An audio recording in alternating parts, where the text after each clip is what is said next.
From the Allen Media Worldwide Headquarters Studios, high atop 2 Turtle Creek, this is Deconstructing Dallas. Greetings, everyone.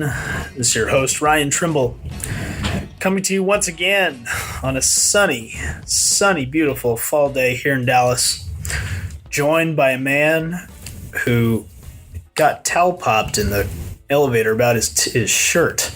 He, of course, Shawn Williams. Shawn, good day, sir. Good day, Ryan Trimble. I don't appreciate the gentleman on the elevator who said that, well, he saw me with my A&M polo on today and said, oh, you can get that on a discount this week. And I'm sorry. It's a tough one, pal. It's very tough. I'm not...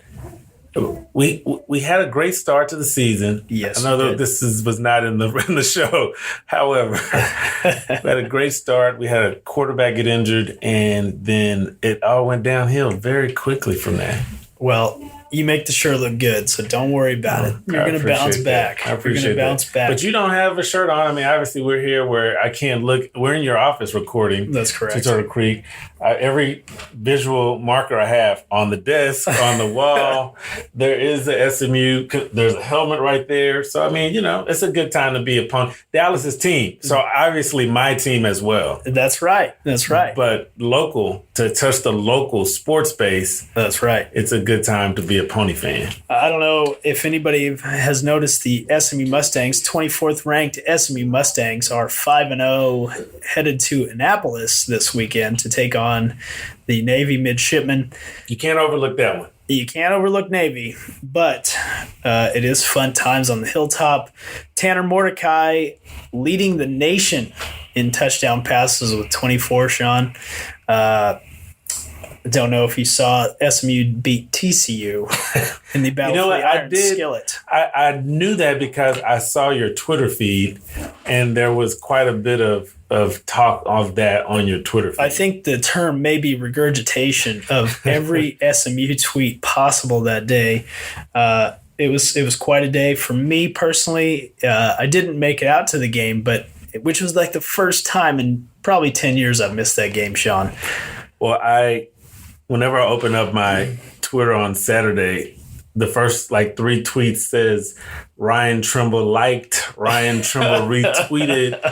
So I really get a good view of what's going on for the Ponies through your Twitter activity. So congratulations to you. Congratulations to Coach Dykes, the staff, A.D. Hart, everybody. That's right. All you guys.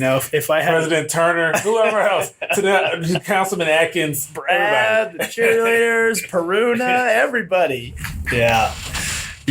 One might think that if I put as much attention into my this podcast as I do into SMU Twitter, it would be a really good show, Shawn. Thanks to you for carrying the team. I mean, definitely hours of SMU Twitter this past weekend. Yes, absolutely. I can say so. Absolutely. I did do other stuff, though. Man, you did. While I was out, you had a chance to do some fill-in work and carry a big part of the business along with our other teammates with the Loop.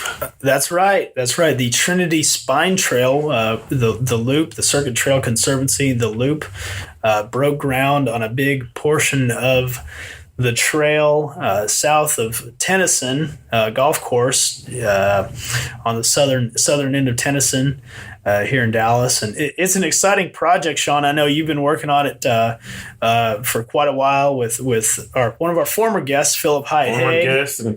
Former guest and client, Philip Hyatt-Haig, who was on fire. He darn near had a quorum of the city council there, Shawn. I mean, it was a great turnout for the groundbreaking. Great work by our team. And as I understand, Mayor Johnson was there. Yes. I got to see that he gave a shout out to the Loop in his newsletter this week. So as he said, it really is a transformative type project. It's one of the more important projects that we have going on in Dallas right now as it relates to infrastructure, transportation, and alternative transportation. So it's just exciting to get to work with Philip and Circuit Trail Conservancy, his board, which includes our good friend, Vinay Hammond-Parham. So shout out to our team, the Allen Media team, because it from what I saw, read, and heard, I believe it sounded like a really cool event. It was a great day. And, speaking of transformative, Shawn, we've got a pretty great guest today that is doing some transformative work at City Hall. I'm really excited about this. We get to talk to Dr. Eric Johnson, Dr. Eric Anthony Johnson, right. Who is doing a heavy lift at City Hall as it relates to economic development policy, housing policy.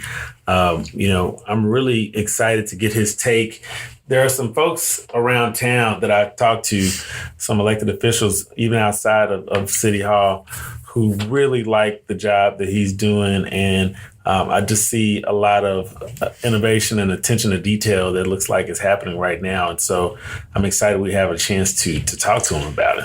Yeah, he's got a great vision. He's very focused, and I'm excited to jump into this interview today, Shawn. So why don't we do just that? We'll take a quick break, and we'll be right back with Dr. Eric A. Johnson.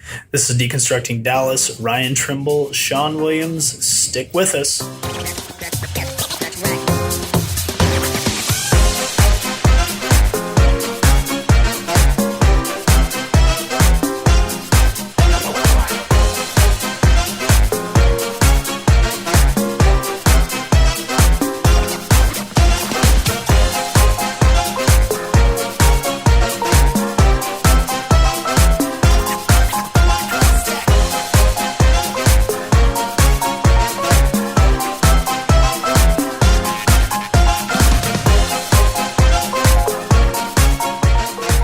Welcome back.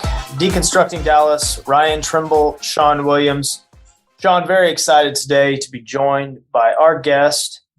Everybody talks about economic development in the city of Dallas, but we wanted to really do a deep dive on it and what it meant. So we figured the best guy to go to was Dr. Eric Anthony Johnson. He, of course, the Chief of Economic Development and Neighborhood Services.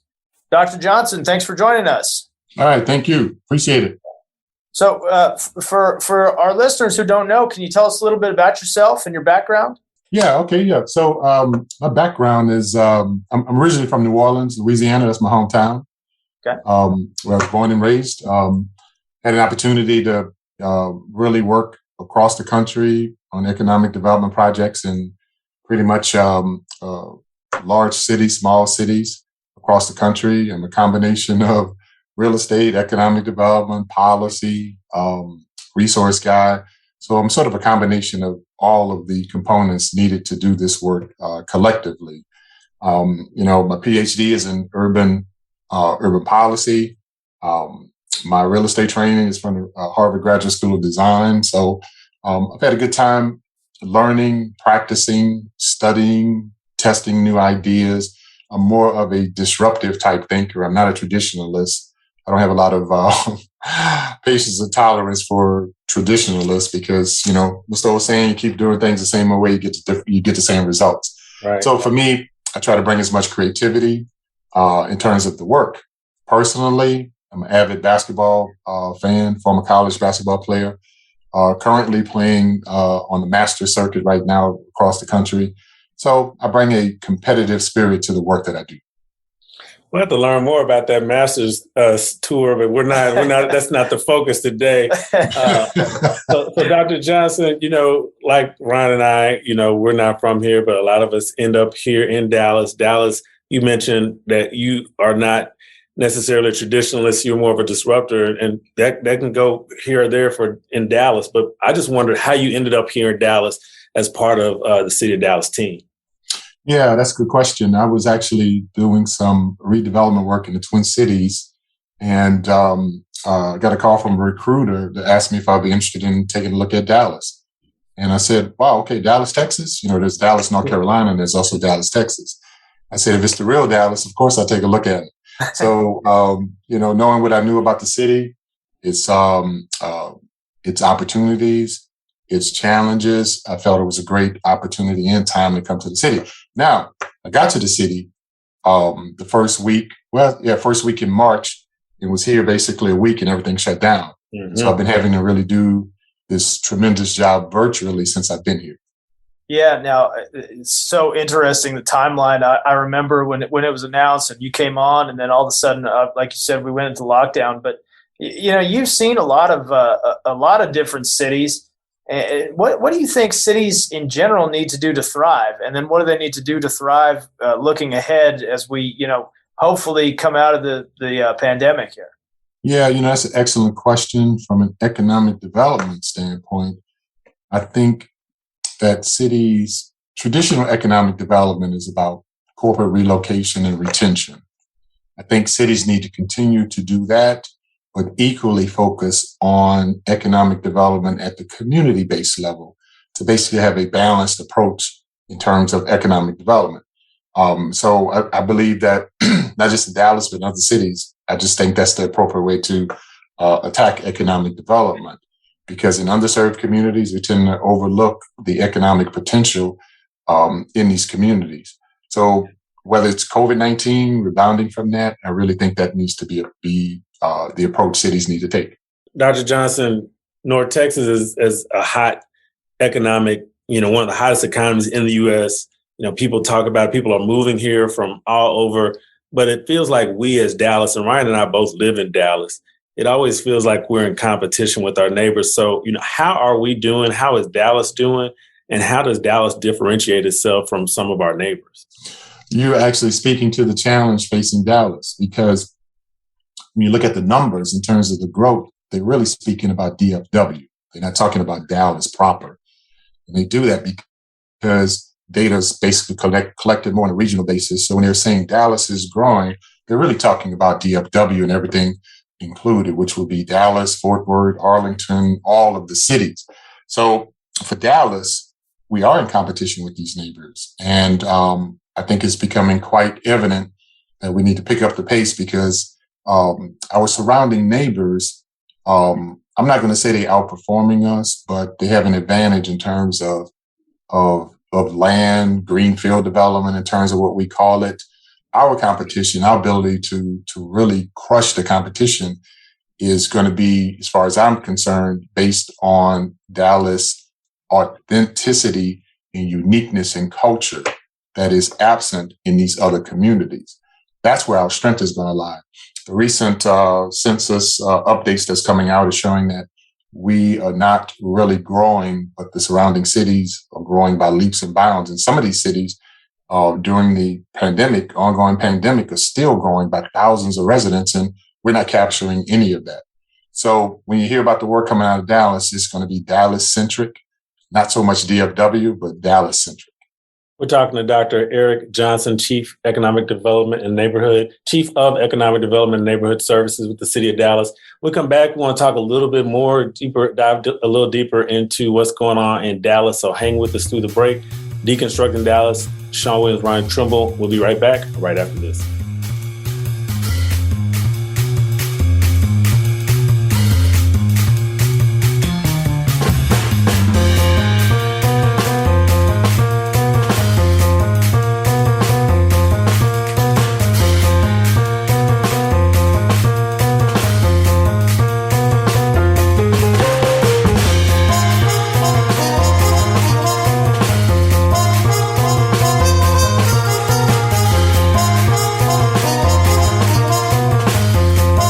Back, Shawn Williams, Ryan Trimble. We are with Dr.